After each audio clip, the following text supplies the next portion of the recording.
Mesdames et messieurs, chers téléspectateurs, frères et sœurs chrétiens, toutes dénominations confondues, merci de nous retrouver sur ce nouveau numéro de votre émission La foi chrétienne. Comme vous le savez, La foi chrétienne est une émission d'échange, de sensibilisation et de partage d'enseignements sur des sujets de la vie chrétienne. Dans ce numéro de votre émission La foi chrétienne, nous aurons à aborder un sujet fondamental de la vie chrétienne.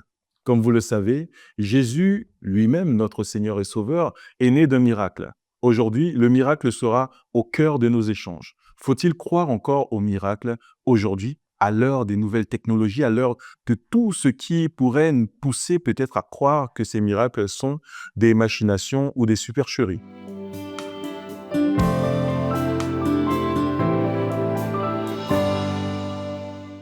Chers téléspectateurs, nous sommes toujours sur le plateau de votre émission La foi chrétienne. Nous sommes avec nos invités du jour, nos deux invités du jour. Merci d'accueillir avec moi l'apôtre général Léopold Saïzonou de l'église des Chérubins et Séraphins. Merci d'avoir accepté notre invitation. Frère Gaël, merci. Nous sommes également avec le surintendant apôtre Emmanuel Sossounon. Merci également à vous d'être présent sur le plateau et de nourrir nos chers téléspectateurs de vos enseignements sur ce sujet très important dans la vie du chrétien qui est le miracle. Merci à vous, chers invités. C'est nous qui vous remercions. Dieu vous bénisse. Amen. Alors, nous entrons dans le vif du sujet avec cette première question. Je vais m'adresser à l'apôtre général. Qu'est-ce qu'un miracle? Le miracle, c'est tout changement d'un état à un autre. Assurément, souvent et surtout, c'est Dieu qui fait des miracles. À travers Jésus-Christ, comme nous l'avons su et connu et vu tout le temps, Jésus aussi est né d'un miracle. Il est aussi miracle et il fait toujours des miracles. La vie d'hier avait subi des miracles. Aujourd'hui, nous subissons toujours des miracles et demain aussi, on subira toujours des miracles. Le miracle, on en parle tous les jours, on en parle que ce soit dans l'Église ou hors de l'Église, mais plus précisément dans l'Église, le miracle, parlez-nous de quelques faits miraculeux dans la Bible, notamment dans la vie de Jésus-Christ. Bon, si nous allons parler de la Bible, et regardez le passage, les odeurs du peuple d'Israël. Dieu a transformé l'océan toute naissante en sol sèche. D'accord? C'est un miracle. Par rapport à la vie de Jésus, la conception même de Jésus, c'était pas un miracle. C'était tout un mystère. Donc, le miracle fait entièrement et pleinement partie de la vie du chrétien. Donc, on ne peut pas dire aujourd'hui que le miracle n'existe pas, si on croit en Jésus-Christ. Le miracle existe et existera toujours. Il existera toujours. Et vous pouvez nous assurer que même aujourd'hui encore, on peut attester de miracles vérifiés et véridiques dans la vie des chrétiens. Tout à fait. Est-ce que il existe une catégorisation des miracles? Il existe une catégorisation des miracles, apôtre général. Bon, au fait, le miracle, c'est le miracle. Mais le plus important, c'est ce que Jésus même a subi, passer de la mort à la vie. C'est un miracle dont on ne cessera jamais d'en parler. Il y a aussi d'autres miracles, ceux qui sont sérieusement malades et qui recouvrent leur vie. Ceux qui miraculeusement souffrent de certaines maladies et subitement recouvrent la guérison. Sincèrement, le miracle existe et cela existera toujours si Dieu existe et si Jésus, on croit en lui. Y a-t-il des miracles ou des exemples de miracles dans l'église des Chérubins et Séraphins dont vous pouvez nous donner quelques anecdotes ici maintenant, des témoignages de miracles auxquels vous-même vous avez assisté? Il y en a plein.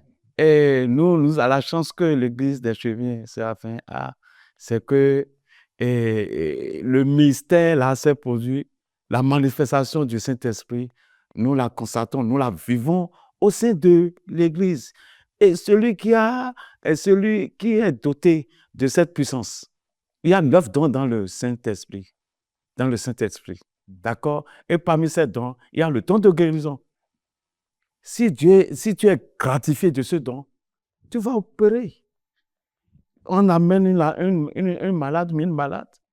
Hein? Ce qui est impossible à la science, à la nature, par la prière, d'accord? Celui-ci, le malade, il retrouve sa vie saine. D'accord? On en a vécu. Moi, j'en ai vécu. Je suis né dans l'église et par la suite, j'ai cru à l'organisation de l'église. J'ai cru en Jésus. Je me suis converti à Jésus. Et surtout, ce qui m'a toujours sidéré dans la vie de l'église, ce qui est impossible. On a des malades. Et avant-hier, il y a un malade qui est venu et qu'on appelle, il sortait du sang. D'accord? Par quelle Il vomissait du sang. Il vomissait du sang. D'accord. D'accord? Et ils ont fait pratiquement une semaine à l'hôpital. Mais quand il est venu avec une séance de 30 minutes de prière, on lui a donné de l'huile sainte. Et la composition de cette huile sainte-là a été révélée par la vision, par révélation spirituelle. On lui a donné de l'huile sainte, 2 cuillerées, et quelques heures plus tard, il est endormi. Et il ne souffre plus de Il ne souffre plus. Avant-hier, on en a vécu. C'est un jeune de 18 ans. D'accord? Et après ça, maintenant, nous allons recourir à la science, au médecin pour qu'on appelle, pour les administrer et qu'on appelle du sang. Parce que, qu'on appelle, il était déjà, tout à fait. Mais il a retrouvé la vie parce qu'il mourait. D'accord. Moi, je vais renchérir Oui. en disant que l'église des chérubins séraphins n'a pas défendu aux malades de se faire soigner à l'hôpital. Mais ce qui est impossible chez les médecins, Jésus rend ça possible au sein de l'église des chérubins séraphins. D'accord. Il y a eu beaucoup de miracles. Si vous voyez, on remonte plus haut, le fondateur, le père fondateur, lui aussi, il n'est pas un miracle. Il a aussi fait des miracles. Ce sont ces miracles-là qui lui ont fait gagner assez d'âmes au Nigeria. Il est venu aussi, ici, il a commencé ces faits-là par des miracles. Souvent, on donne un exemple par rapport à ce qui m'a sidéré, ce qui m'a un peu marqué dans son œuvre. Quand il opérait des miracles, un petit de 6 ans avalé par mégarde de l'aiguille. Une aiguille. Et il a prié et l'aiguille est revenue. Et les livres, sa bibliographie, et c'est un évangéliste protestant qui l'a édité, qui l'a produit, et la bibliographie. D'accord. Souvent, les cas de miracles, on parle souvent de miracles, souvent quand on parle de guérison miraculeuse, ce sont des œuvres, on va dire, extraordinaires. Oui. Est-ce qu'il existe des miracles qui sont, je ne vais pas dire simples, mais qui ne sont pas forcément des œuvres mystérieuses? Est-ce qu'on peut qualifier certains faits qui ne revêtent pas peut-être voilà, le caractère de mystérieux, qui peuvent être considérés comme des miracles? Effectivement, c'est nous qui pourrons qualifier ces miracles-là de petits ou de grands. Mais chez Jésus, il n'y a pas de ces cas-là. Il n'y a pas de petits On miracles. ne distingue pas le On ne petit grand. distingue du tout pas de petits miracles du grand. Exemple, quelqu'un qui s'est levé de son lit là et a commencé par sentir des maux de tête. On lui apporte de l'eau, il prie sur l'eau et il boit et puis c'est fini. Il ne sent plus rien. Devant tout le monde, qu'est-ce qu'on va dire? C'est un petit miracle. Bon, mais Alors que de les nos gens jours, pourraient douter. non, hein? On pourrait douter du fait que... Non, il y a le cas des médecins qui sont à côté de lui. D'accord. Bon, aujourd'hui, vous allez à l'hôpital, des gens crient ma tête, et meurent. Mais quant à Jésus-Christ, quand vous priez sur l'eau simplement, vous pouvez retrouver la santé, Santé. la parfaite santé, hein, je vous dis. Hein, il y a d'autres choses aussi. Hein. Le miracle, le miracle, le miracle. Beaucoup de chrétiens croient au miracle. Certains chrétiens ne croient qu'au miracle ou ne croient qu'en la manifestation de Dieu par les miracles. Nous savons que le miracle, c'est une manière de Dieu d'exprimer sa puissance, d'exprimer sa divinité. Mais est-ce que c'est toujours le cas? Est-ce qu'il n'y a pas parfois des cas de machination ou de supercherie? Nous allons en parler dans la seconde partie de votre émission, La foi chrétienne.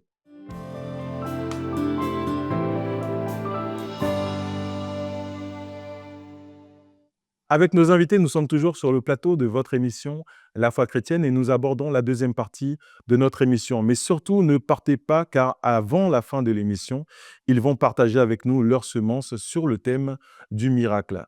Comme vous le savez, le miracle parfois peut prêter à confusion ou peut prêter à certaines polémiques. Et nous allons voir dans cette deuxième partie avec nos invités comment véritablement être sûr d'être en face de miracles, en face de personnes qui sont animées par le Saint-Esprit ou de personnes qui n'en veulent peut-être qu'à notre argent ou qui sont là pour manipuler les esprits, pour les rendre dociles et abuser de leur confiance.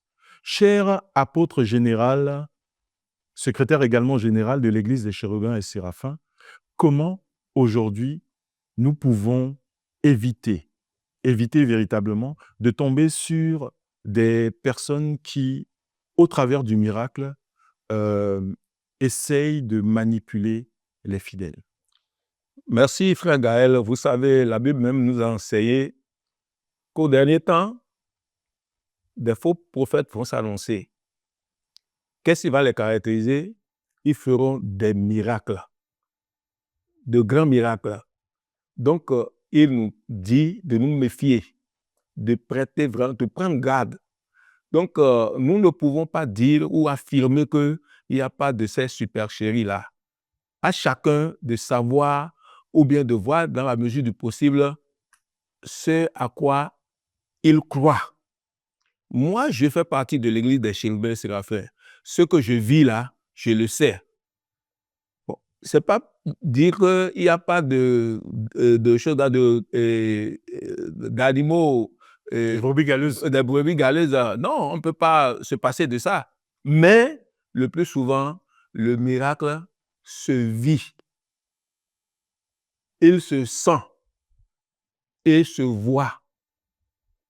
Quelqu'un ne peut pas aller loin et venir nous dire qu'il a été miraculeusement guéri ou bien il a suivi ça. Non.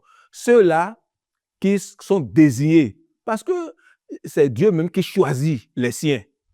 Ceux qui sont là pour des miracles sont là, on les connaît. Tu peux recevoir subitement ce don-là.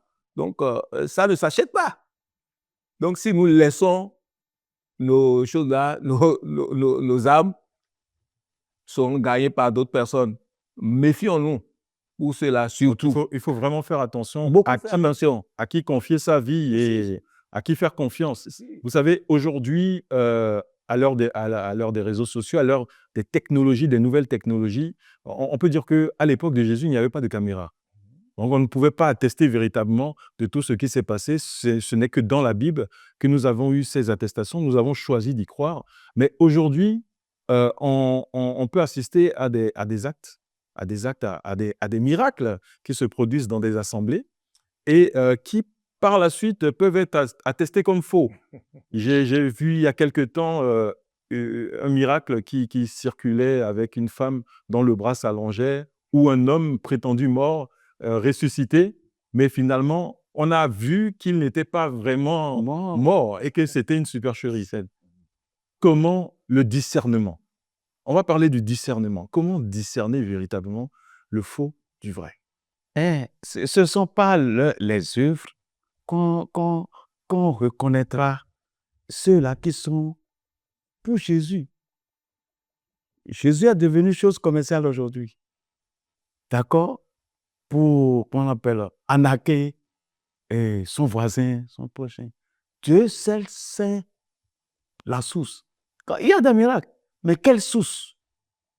Parce que oui, vous abordez un point très intéressant. Oui. La source. La Parce que source, hein. aujourd'hui aussi, on La peut être source. face à des miracles, mais qui ne sont pas de source Et divine, divine, vraiment. qui sont liés à des pratiques occultes. Il y a tout à fait. Tout à fait. D'accord? Mais nous, en notre sein, il est vrai, dans la Bible, nous avons lu et nous avons cru. Et c'est ce qui témoigne de notre foi. La foi, c'est quoi? C'est le témoignage de ce qu'on n'a jamais vu et de la démonstration de ce qu'on espère. Exactement. Mais nous, en notre sein, au sein de l'église des chemins séraphins, on vit le miracle au quotidien. D'accord? Nous sommes en Afrique. Si l'église est née à une naissance en Afrique, Dieu a sa raison. La sorcellerie est là, la haute magie est là. Mais pour combattre la sorcellerie, c'est avoir comme arme Jésus. Et Jésus nous a donné cette autorité. Dans l'évangile Marc, dans l'évangile selon Marc, chapitre 13, verset 15. Allez dans le monde, faites des nations mes disciples. En mon nom, au nom du Père, du Fils et du Saint-Esprit, vous allez imposer les mains sur des malades, ils seront guéris. Au nom du Père, Père et du Fils. du Fils. Qui est ce Père? C'est le Père créateur. Le Fils, c'est Jésus. Et le Saint-Esprit, c'est Jésus. D'accord? Ils sont liés, les deux personnages sont liés. C'est pourquoi nous croyons à la Sainte Trinité. Une personne, Trois personnes en un Dieu. en un Dieu. D'accord? Donc, les trois travaillent. Si moi je dis aux gens, si tu vas quelque part, et s'il n'y a pas Jésus là, écris-toi de là. Mais comment savoir? Et si, non, d'autres, et Dieu, Aujourd'hui, les gens c'est pourquoi moi je dis, sont chrétiens. les croyances, moi je sais ce en quoi je crois. Tout le monde croit en Dieu. D'accord? Tout le monde croit en Dieu, mais tout le monde ne croit pas en Jésus. C'est vrai. Si Jésus n'est pas là, tu le sauras. Alors, quelles sont pour le fidèle les conditions, les dispositions à avoir pour pouvoir être bénéficiaire d'un miracle? D'abord, le fidèle, quand il se fait baptiser, il doit recevoir la confirmation, l'imposition des mains. Comme ça, lui-même, il doit savoir prier. Chez nous, par exemple, il y a 5 heures de prière par jour pour les jours ordinaires. Mais les dimanches, il y a une fois le matin, une fois le soir. Après cela, il doit recevoir Jésus dans sa vie. Jésus est comme son sauveur unique. Quand il fait ça, mais plus rien ne pourra l'arrêter. Il va recevoir des miracles dès qu'il en aura besoin. Mais c'est-à-dire que quelqu'un dans la rue, vous priez pour lui, ne peut pas être guéri? Il peut être guéri, mais Il peut être guéri. Ça dépendant de la foi, de sa foi. De la foi. De celui qui veut guérir par la prière. C'est la foi, hein. Pour avoir le miracle, c'est la foi. Donc, il faut y croire. Il faut croire, pas question d'incrédulité. Si tu ne crois pas, le positif ne viendra pas. Donc, on peut dire que le manque de foi peut être à l'origine du fait de ne pas recevoir Tout à fait. Et il faut aussi fuir, parce que Dieu a horreur. Son totem, c'est quoi? C'est le péché. Il faut fuir le péché. Est-ce que dans l'église des chérubins et séraphins, certaines opérations chirurgicales ou certaines opérations médicales sont proscrites? Du tout pas. Nous, chez nous, on accepte le médecin pour faire des soins. Donc, là où s'arrête l'œuvre médicale, humaine, c'est là, l'œuvre humaine, c'est là où Dieu commence. Dieu commence ça. Là, vous parlez des opérations chirurgicales. De quel ordre? Non, par exemple, on sait que dans certains courants religieux, il est interdit de faire des transfusions sanguines, par exemple. Chez nous, ce n'est pas interdit. Hein. Voilà. C'est seulement les opérations chirurgicales esthétiques. D'accord. Donc, tout ce qui est fait pour tout ce qui est améliorer. chirurgie, surtout pour la réparation à l'issue d'un accident, c'est accepté dans l'Église. D'accord. Chers téléspectateurs, comme annoncé au début de cette émission, le thème que nous avons abordé aujourd'hui était celui du miracle de la guérison divine. Aujourd'hui, peut-on encore croire aux miracles? Et avec nos invités du jour, nous avons essayé de répondre à la question et je pense que oui, nous pouvons encore croire en l'existence des miracles aujourd'hui. Merci à vous d'avoir été présents avec nous sur le plateau de cette émission.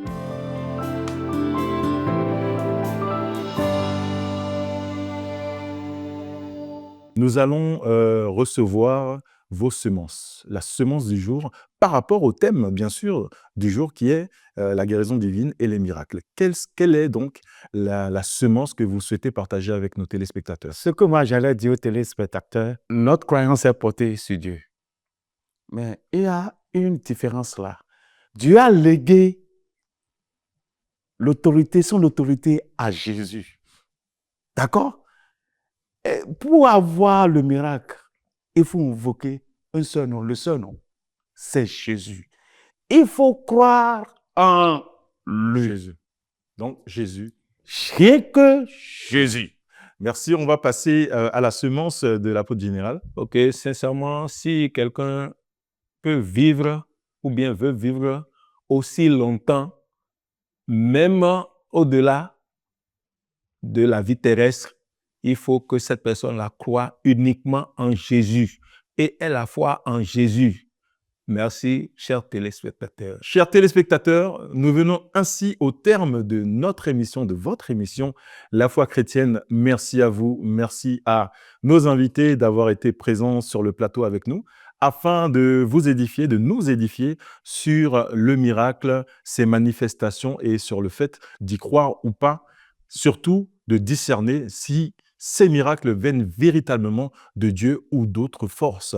Merci à vous d'avoir été avec nous. Nous vous donnons rendez-vous sur un autre numéro, sur le prochain numéro de votre émission, La foi chrétienne. Pendant ce temps, portez-vous bien et que Dieu vous bénisse.